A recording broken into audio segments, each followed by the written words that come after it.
Graphitech 360 degrés, première émission de la série que nous proposons dans le cadre du plateau TV de Graphitech. Une première émission Graphitech 360 degrés consacrée bien sûr au cross-média, puisque c'est la journée, je vous le rappelle, cross-média. Le cross-média et l'édition, la place et les atouts du papier dans le futur des livres, des journaux et des magazines. J'ai pour en parler des personnes de très grande qualité autour de moi, ce qui va nous permettre d'approfondir le sujet. Juste à ma droite, Jean-Louis Vander, qui est le directeur des fabrications de Lagardère Active. À ma gauche, Pascal Lenoir, qui est directeur des publications au groupe Gallimard. Et puis Jean-Philippe Baird de BL Consulting, qui travaille pour un certain nombre d'acteurs de la filière, qui fait de la veille, qui fait des études et qui va nous aider à déposer un petit peu les éléments de contexte de ce débat. C'est vers vous, Monsieur Baird, que je vais me tourner en premier lieu. De quoi parle-t-on quand on essaie d'aborder l'avenir, le futur des journaux, des livres, des magazines dans cette espèce de nouveau paradigme, on va dire, qu'est le cross-média? De quoi parle-t-on exactement? Je pense que personne il n'échappera à personne que toute la société change. La société change et la représentation qu'on en fait, qu'on en a, change également. C'est dans ce sens où on peut parler effectivement de paradigme. La société numérique a envahi nos mondes depuis une quinzaine d'années, depuis une vingtaine d'années. Et dans nos métiers, dans nos filières, les contenus sont aujourd'hui diffusés sur des canaux différents, sur des canaux multiples, en même temps, avec des usages de lecture différents, avec des méthodes de travail différentes, et ça impacte l'ensemble de la chaîne, les différents maillons de la chaîne. Voilà ce qu'on peut... Autre élément de contexte important quand même, et il faut le dire, c'est qu'aujourd'hui, dans le livre comme dans la presse, le socle, c'est le papier. 90% de ce qui est édité est édité sur du papier. Alors, le livre, par exemple, aujourd'hui, le livre numérique ne représente que 2%, même pas 2% de la production en France. Donc, 98%, c'est encore du papier. Dans la presse quotidienne, le chiffre d'affaires de l'édition, 90%, c'est encore le papier. Donc le numérique a envahi nos vies, mais le socle qui est issu de la tradition du papier, c'est encore le modèle économique qui sert de base aux résultats et au modèle d'affaires des acteurs de la filière. Il n'empêche que le numérique prend une part importante. Alors on est peut-être plus dans quelque part un changement qui pour l'instant est plus subi que voulu, on dira.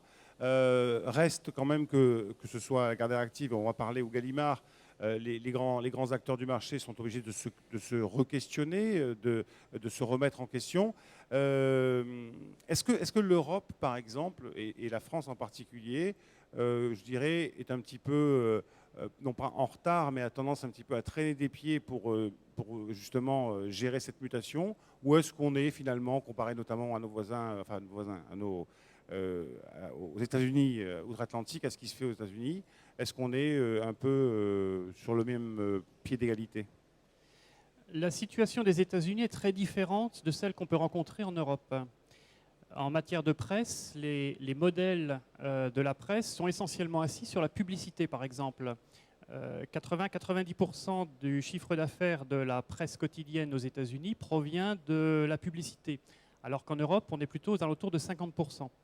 Et dans le livre, aux États-Unis, 25% des volumes de livres sont aujourd'hui en numérique. Ça représente à peu près 20% du chiffre d'affaires. On en est encore très loin en Europe. Et il n'est pas sûr qu'on suive rigoureusement les mêmes chemins que les États-Unis ont tracés devant nous jusqu'à présent. Par contre, je pense que tout le monde est d'accord pour dire qu'on part de plus bas, de plus loin, mais le numérique va poursuivre son développement, peut-être de façon un petit peu différente.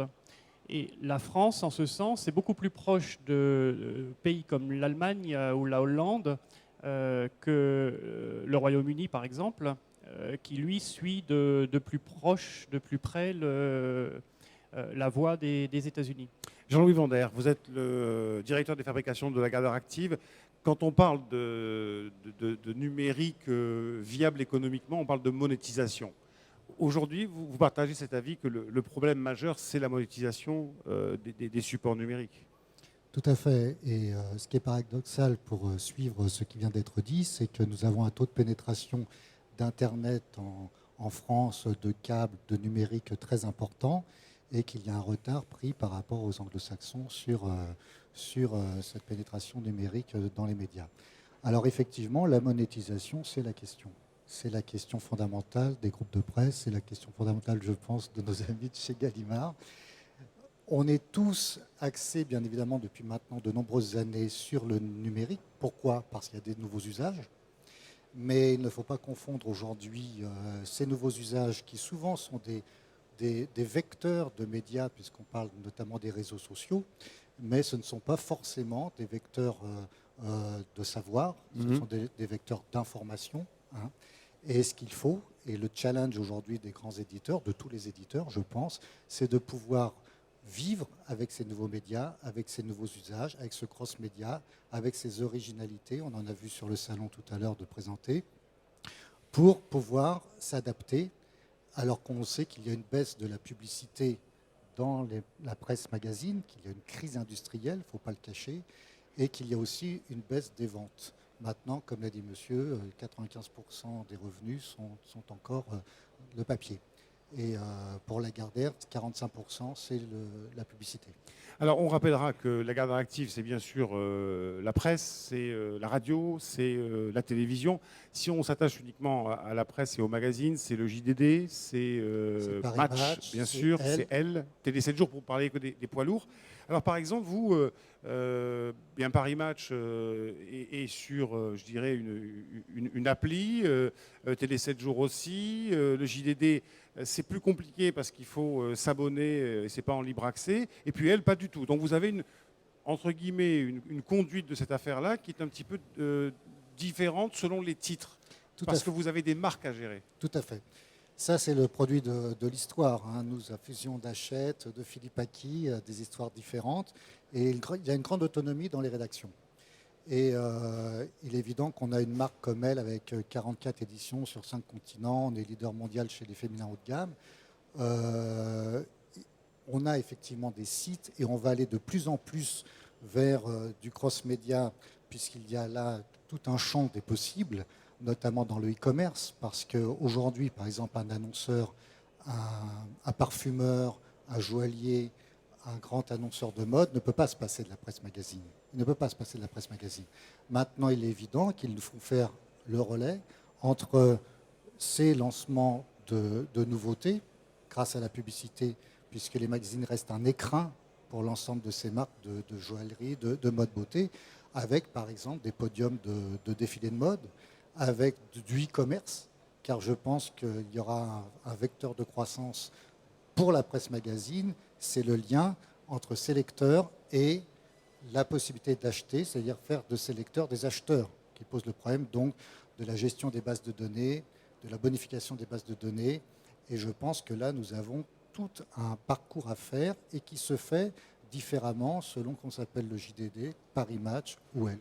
Jean-Philippe Bert, un mot sur ces usages justement des lecteurs, parce que là on est dans de je dirais, la presse magazine ou la presse hebdomadaire ou quotidienne, c'est finalement devenu du flux au fur et à mesure. Mais est-ce que dans les usages, on remarque que les lecteurs s'appuient de plus en plus sur des publicités, par exemple, on va prendre un exemple très simple d'une marque du groupe LVMH, pour aller ensuite sur le site internet, prendre plus de renseignements, éventuellement acheter s'il y a un site e-commerce en ligne? Alors, votre question est intéressante parce qu'elle porte sur l'utilisation du multimédia dans la relation entre le lecteur, l'annonceur et les intermédiaires. Et aujourd'hui, il y a effectivement hybridation des usages entre le papier et les différentes modalités ou les déclinaisons du numérique ou du digital. Et concrètement, ça marche? Alors concrètement, on ne peut pas dire que ça ne marche pas, puisque tout le monde est obligé de passer par là. C'est un point de passage obligé, à la fois quand on est annonceur, mais également quand on est producteur, créateur de contenu. créateur de contenu, contenu journalistique ou contenu de nature éditeur pour les livres. Alors, vous disiez, on est obligé de passer par là. Je me retourne et ensuite je viendrai vers vous pour parler effectivement du livre. Est-ce que dans la façon de vendre de l'espace sur vos supports, aujourd'hui, vous vous positionnez vis-à-vis des médiaplaneurs en disant, mais attention, c'est plus une feuille de papier qu'on vous vend, c'est une porte ouverte vers autre chose. Ouais, c'est clair qu'on vend ce qu'on appelle 360, évidemment, depuis maintenant de nombreuses années. Maintenant, effectivement, souvent, les agences médias sont encore extrêmement segmentées. Hein. Il y a une approche difficile de globalité, de globalisation, mais il est clair qu'aujourd'hui, nous, en tant qu'éditeurs, on vend du multisupport systématiquement, de la téléphonie mobile, du web, l'ensemble des choses, y compris donc sur des relais avec les réseaux sociaux, hein, puisqu'on a fait une campagne avec Lacoste, un dispositif de social marketing avec 83 000 fans de elle, hein, c'est-à-dire avec plus de 2 visites par semaine de lectrices. Donc tout ça se met en place.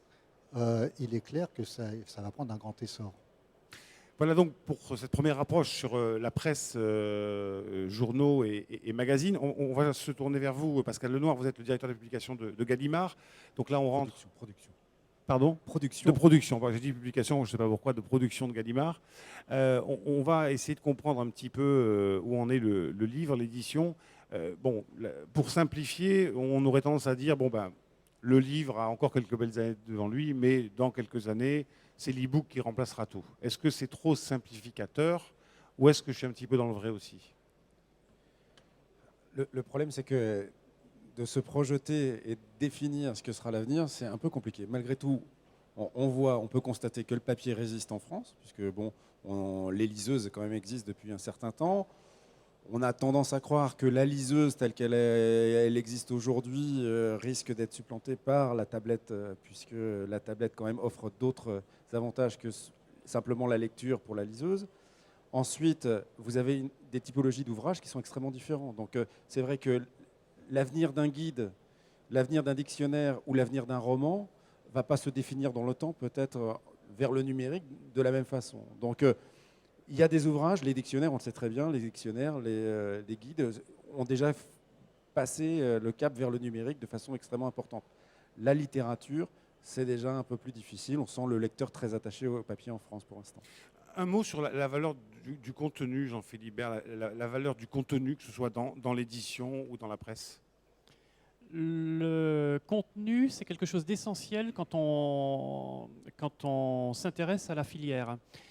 Le contenu, pour se différencier, doit être original. Donc, le cœur de métier, par exemple, de la presse, qu'elle soit presse quotidienne pour l'actualité, l'information, ou la presse magazine, qui est éventuellement plus orientée loisirs, c'est l'originalité, la différenciation qui fait cette différence et qui fait le lien avec le lecteur. Je pense que dans le monde numérique dans lequel on va, dans lequel on vit aujourd'hui, l'auteur qui est soit le journaliste, soit l'écrivain, soit éventuellement le blogueur, celui qui crée du contenu original, c'est quelqu'un qui est à l'origine donc de ce contenu, et c'est la valorisation de ce contenu qui crée le lectorat, le lecteur et le lien avec ce contenu. Pascal Lenoir, j'ai presque envie de dire que finalement, vous, que ce soit sur du livre ou sur un e-book, peu importe, pour vous, c'est le contenu qui compte. C'est la valeur de ce que vous achetez, la valeur de ce qui est diffusé. Alors c'est vrai qu'on a une chance dans l'édition, c'est que le contenu a une valeur et temporelle. C'est-à-dire qu'on a, quand on acquiert les droits pour un livre, on les acquiert pour 70 ans pour le papier. Alors pour le numérique, c'est moins. Ce sera renégociable régulièrement. Mais c'est vrai que pour un éditeur, ce qui est important, c'est d'avoir et de constituer un bon catalogue et d'avoir de bonnes œuvres pour pouvoir les vendre sur un temps long. Et oui, donc du coup, le papier aujourd'hui est le vecteur pour bien diffuser et vendre ses contenus, ses livres, ses œuvres. Si demain ça passe sur du numérique, pourquoi pas? D'ailleurs, peut-être ça peut être même l'occasion d'inventer de nouveaux types de romans et autres. C'est d'ailleurs ce que vous avez fait, par exemple, sur les livres scolaires, enfin, ce qui existe sur les livres scolaires, par exemple, où il y a des déclinaisons Et on est en plein cross-média là. Alors, c'est vrai que sur le livre scolaire, on parle d'ailleurs de manuel, mais on pourrait parler de dispositif pédagogique, puisque un manuel scolaire est entouré de contenu numérique, de contenu papier, qui soit le manuel, le livre du prof, etc., les vidéos projetables, avec en plus une pléiade de petits fonctionnalités sur le vidéoprojetage où le prof pourra rattacher ses propres contenus, pourra faire, et peut, puisque ça existe aujourd'hui, peut faire des exercices en ligne, etc., travailler avec ses élèves et partager des images, des vidéos, ainsi de suite. Donc, et ils sont produits en simultané avec le papier. Alors que pour vous, Jean-Louis Vander, la question doit se poser un petit peu différemment parce que effectivement, bon, les contenus, vous les avez. D'ailleurs, vous cherchez de plus en plus à les maîtriser le plus possible, mais vous avez quand même besoin, vous, de rester sur le modèle, on va dire entre guillemets, le modèle historique. Alors, nous, on part d'un principe qui est que les rédactions sont les plus aptes demain à créer du contenu multimédia. Le contenu est au cœur du processus rédactionnel plus que le support, et en même temps, il faut comprendre que le support est la valeur ajoutée. C'est le problème des éditions musicales. Lorsqu'il y a eu tout d'un coup le flux, la possibilité de télécharger, on s'est aperçu que le support était la valeur de certaines grandes marques, de certains grands magasins, pour ne pas les citer. Donc, mettre en pratique le concept de convergence pour que la rédaction soit capable de générer un contenu adapté à l'audience. Ça signifie qu'il faut savoir à qui l'on s'adresse et que les supports s'adressent à des populations différentes selon les générations, selon les usages, et qu'en tant que rédaction, il faut ne pas se tromper de cible, c'est-à-dire de savoir faire porter l'information sur des multisupports. Oui, mais c'est très complexe à gérer parce que aussi on sait qu'aujourd'hui on a des rédactions print, enfin papier, on a des rédactions web, que les statuts sont pas forcément les mêmes, qu'il faut tout remettre un petit peu à plat. C'est très complexe à gérer et d'autant plus, et j'en finirai par là, d'autant plus que je dirais le cloisonnement qui a toujours existé entre les rédactions et les régies publicitaires ou les services marketing ces limites sont en train de s'effacer un petit peu parce qu'on peut pas chacun dans son coin. C'est une révolution, vous avez raison, c'est une révolution dans les rédactions. Il y a aussi la révolution numérique a permis aussi que les rédactions se rendent compte qu'il fallait qu'elles maîtrisent les data, c'est-à-dire les données. Alors, on parle de data journalisme aujourd'hui. Par exemple, pour Match, la photo, c'est... Voilà. Sauf qu'avant, tout cela n'était pas dans les rédactions, tout cela était externalisé. Et qu'aujourd'hui, déjà, pour pouvoir prétendre à faire du multisupport, il faut complètement gérer ces datas, ces ressources. Et donc, ça signifie de nouveaux métiers, ça signifie de nouvelles compétences, ça signifie effectivement peut-être, pourquoi pas, de nouveaux statuts, ça signifie de ne pas opposer les uns aux autres, parce que souvent, au départ, si vous dites à une rédaction, voilà, maintenant on va faire et de la téléphonie mobile et du web, etc., ça ne se fait pas. Et je dirais c'est relativement légitime. Les gens ont besoin de se former, les gens ont besoin de s'accaparer des nouvelles solutions. Mais aujourd'hui, on voit qu'on peut faire des interviews, parce qu'on interviewe énormément dans la presse écrite, et faire des vidéos de ces interviews, mettre en ligne, faire du flux. Ça peut se faire naturellement, ça se fera de plus en plus et ça se fera systématiquement par la suite. Ça prendra peut-être un peu plus de temps en France qu'ailleurs, mais il est clair qu'on aura demain toute la palette d'une marque, telle que Paris Match ou du Journal du Dimanche de Elle, sur l'ensemble des supports. Si on compare, Monsieur Lenoir, une rédaction, celle par exemple de Paris Match, et un auteur, ou une série d'auteurs. Quand vous signez un auteur, aujourd'hui, vous le signez pour de l'édition papier ou de l'édition papier puis du numérique. C'est compliqué. Est-ce que quand, par exemple, vous avez signé un auteur il y a 20 ans et que les ayants droit, vous rentrez en contact avec les ayants droit en disant on veut mettre le livre sur le numérique, ça va être un peu compliqué ça aussi à gérer, non? Alors, il faut acquérir les droits. Donc, c'est une discussion. Il faut contractualiser la chose. Donc c'est vrai que les droits papier, on les a depuis 70 ans pour certains ouvrages, puisque c'est vrai qu'on a la chance chez Gallimard d'avoir de grands auteurs. Il y en a des nouveaux, mais là on a quelques auteurs qui viennent récemment, des nouveaux pourtant, qui refusaient les droits numériques, qui maintenant les acceptent. Pourquoi ? Jusqu'à présent, ils pensaient que le livre qu'ils avaient écrit était adapté uniquement, exclusivement au papier. Donc ils voient évoluer le monde autour d'eux, je pense. ça les influence et ils ont accepté, pour certains, ont récemment accepté de passer en numérique. Alors après, pour le reste, pour les ayants droit, ou pour des auteurs qui ont écrit il y a longtemps, c'est une renégociation titre au titre ou pour une série de titres. Et il n'existe pas le risque finalement que l'auteur se dise Gallimard, en me faisant signer des droits pour le digital, va s'en mettre plein les poches, donc il faut que j'ai des exigences qui soient à la hauteur, alors qu'en fait le modèle économique, on l'a vu, il est pas viable aujourd'hui. Là, ça a été une grande renégociation là, qui a été bouclée juste avant le Salon du Livre, je crois, hein, où justement, non, il a fallu dialoguer avec les syndicats d'auteurs, hein, avec le syndicat, le SNE. Et oui, c'était une crainte des auteurs de voir partir de l'argent qui leur était dû, mais on s'aperçoit, et ils se sont aperçus dans le dialogue, que l'intérêt tant de l'éditeur que de l'auteur, c'est de voir les ouvrages publiés, vendus, et les plus diffusés possibles. Donc c'était sur ce terrain-là qu'il fallait progresser, c'est-à-dire dans le dialogue et la transparence sur les ventes et sur la redistribution des marges. Jean-Philippe, un mot ou plusieurs mots de commentaires sur ces deux révolutions que vivent d'un côté la Gardère Active et de l'autre Gallimard. Je rebondis sur ce que vous venez de dire, à la fois Jean-Louis et Pascal. Parmi les data, les données que gère un éditeur, il y a une partie qui est essentielle, qui est l'information qui est constituée par la relation entre le client et l'éditeur. Et dans les modèles économiques numériques qui sont aujourd'hui en œuvre, s'est interposé un certain nombre de monstres du numérique que tout le monde connaît, Amazon, Google, Apple, etc., qui captent ce type de données au détriment, entre guillemets, des éditeurs, mais qui gèrent réellement la relation entre le lecteur et le processus en amont. Et cette donnée, ces ensembles de données ont une valeur inestimable pour les éditeurs, mais aussi parfois pour les créateurs, pour les auteurs, pour les journalistes. Et je pense qu'il est de la responsabilité des acteurs de la filière et des institutions de rééquilibrer ce rapport de force qui se fait pour l'instant, malheureusement, au profit de ces grandes entreprises américaines. Mais est-ce qu'on n'est pas justement quand même peut-être un point d'inflexion? On voit que ça décolle timidement quand même s'il y a des grandes majors qui mettent beaucoup d'argent. Est-ce que le livre et la presse n'ont pas quand même encore un terrain à conserver, des acquis à conserver?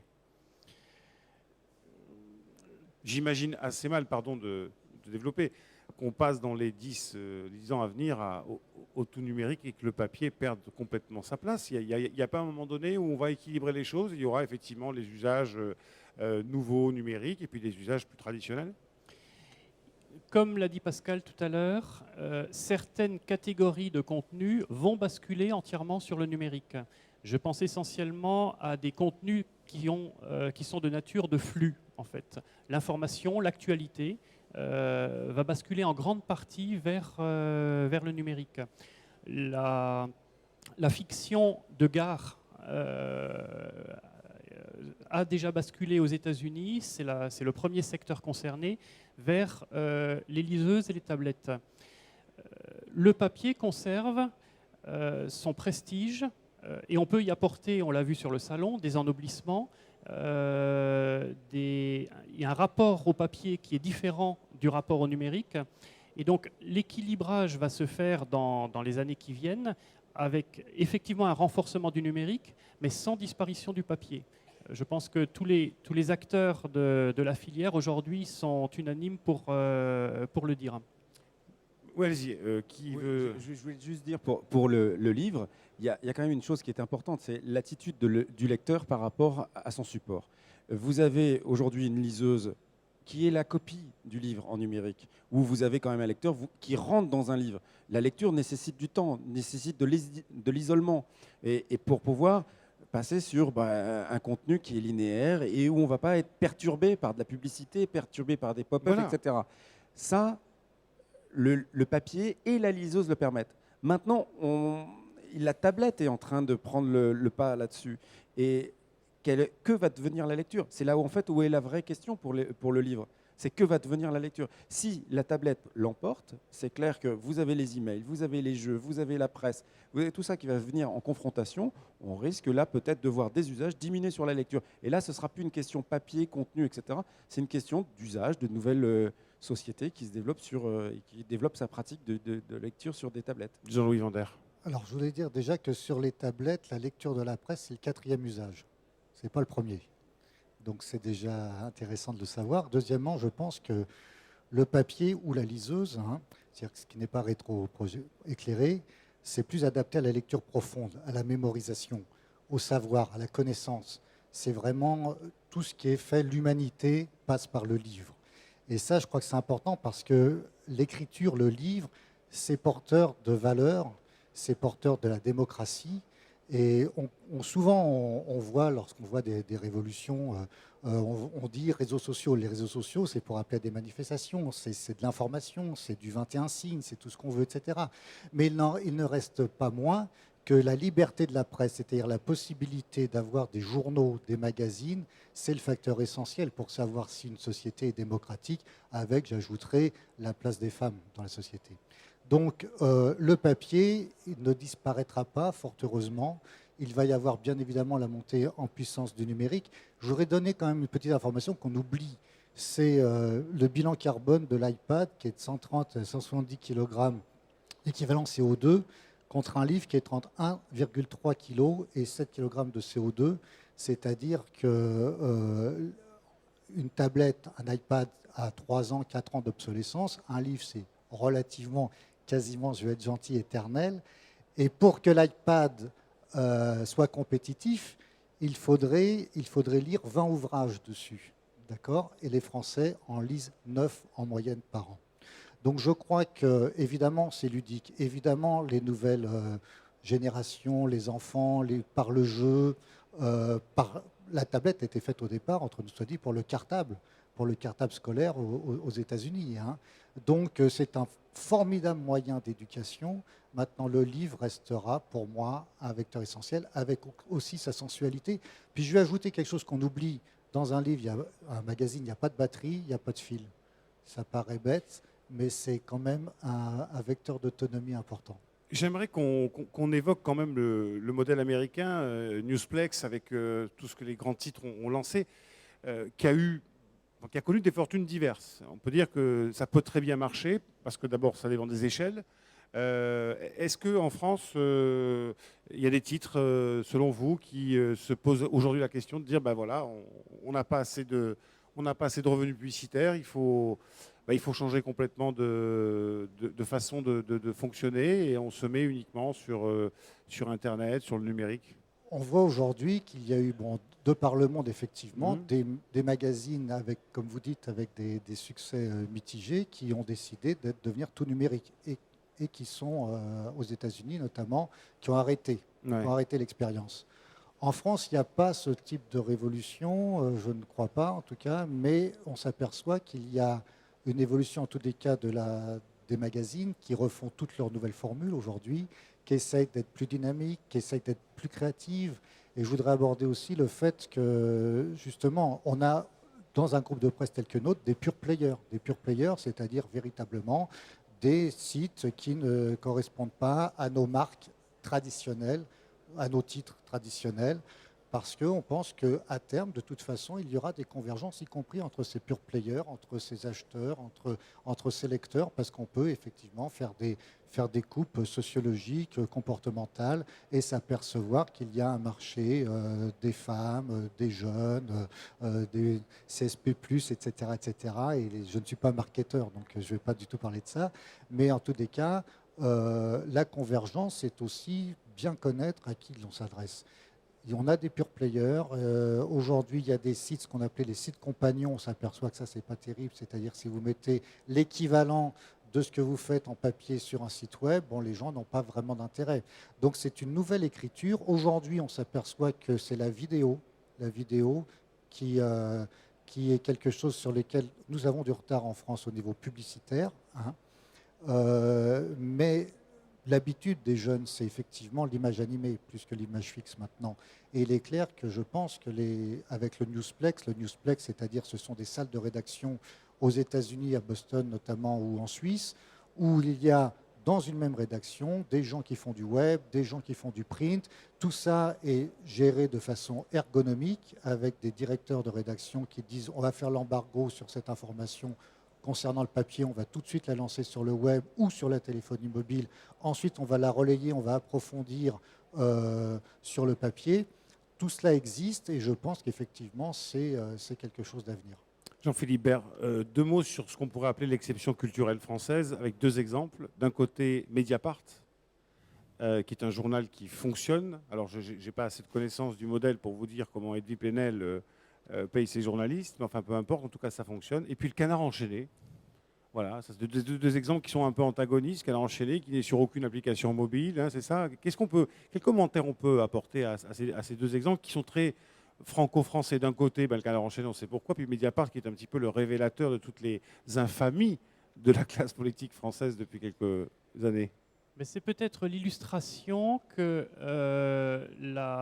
les modèles qui consistent à faire rigoureusement la même chose que son voisin ne créent pas forcément de valeur. Donc le Canard enchaîné qui vit sans publicité, uniquement sur le papier, a un modèle économique très ancien et il se porte le mieux du monde. Donc il a choisi une voie qui n'est pas numérique. A l'inverse, quand on regarde les pure players, le nombre de journaux pure players qui gagnent de l'argent est extrêmement réduit. Donc ça pousse à dire que le modèle économique du numérique, du digital, est encore extrêmement fragile et la monétisation des contenus, la difficulté de vendre de l'information et la difficulté de monétiser de la publicité dessus est encore trop faible pour créer un écosystème numérique qui possède une rentabilité suffisante. Jean-Louis Vander, quand bouclez-vous match? À quel jour et quelle heure? Mardi, 14h. Mardi, 14h, dernier délai. Sauf quand l'actualité l'exige, c'est 19h, 21h. L'élection de Barack Obama, c'était 21h. Alors, on peut se poser la question sur effectivement l'heure de bouclage pour des impératifs techniques. On ne peut pas lutter ni contre la télé, ni contre la radio, ni contre les médias de flux. Mais il n'empêche que ce que vous mettez dans match à 14h le mardi, ça a été quand même souvent sourcé, vérifié. Totalement sourcé. Oui. Voilà. Justement, ce que décrivait Jean-Philippe Bert, c'est ce numérique fast-food où il faut écrire vite. Et donc, écrire vite, c'est souvent écrire mal. Enfin, en tout cas, c'est ce qu'on m'a appris. Est-ce que là, il n'y a pas aussi, je dirais, une piste... alors, pas d'espoir, parce que ce serait défaitiste que de dire qu'on est là pour défendre le papier. Ce n'est pas la question. C'est est-ce que, finalement, là, il n'y a pas une barrière infranchissable. On ne peut pas écrire vite. Ce n'est pas possible. Le papier, c'est le véhicule du langage d'excellence. Ça signifie qu'on écrit, on réécrit, on corrige, ce qu'on ne peut pas faire lorsqu'on passe à la télé, à la radio, etc., quand on est dans un média de flux.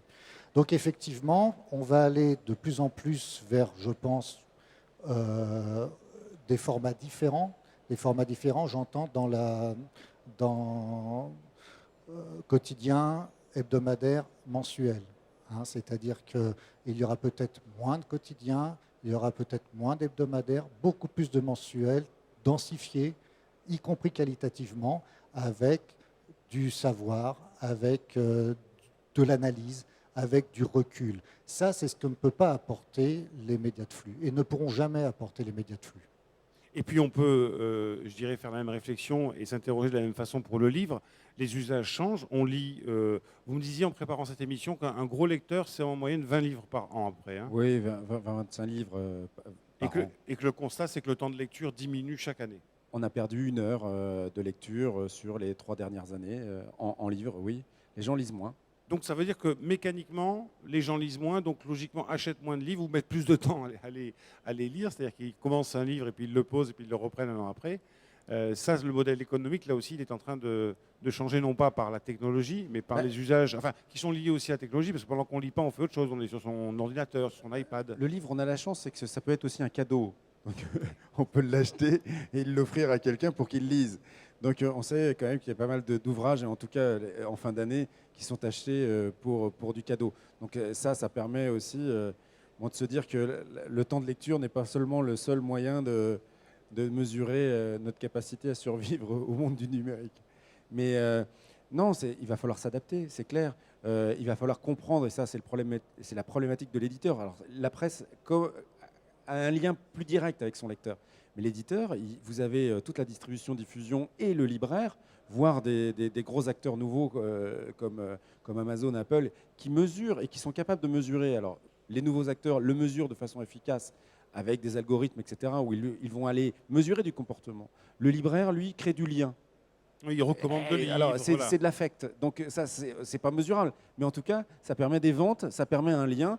Quelqu'un qui a l'habitude et qui a une vraie relation avec son libraire, le libraire va le conseiller, va l'orienter vers des ouvrages. Ce que va pas forcément faire de façon aussi affective Amazon et Google. Encore que peut-être qu'ils arriveront à lire dans notre esprit avec leurs fameuses lunettes.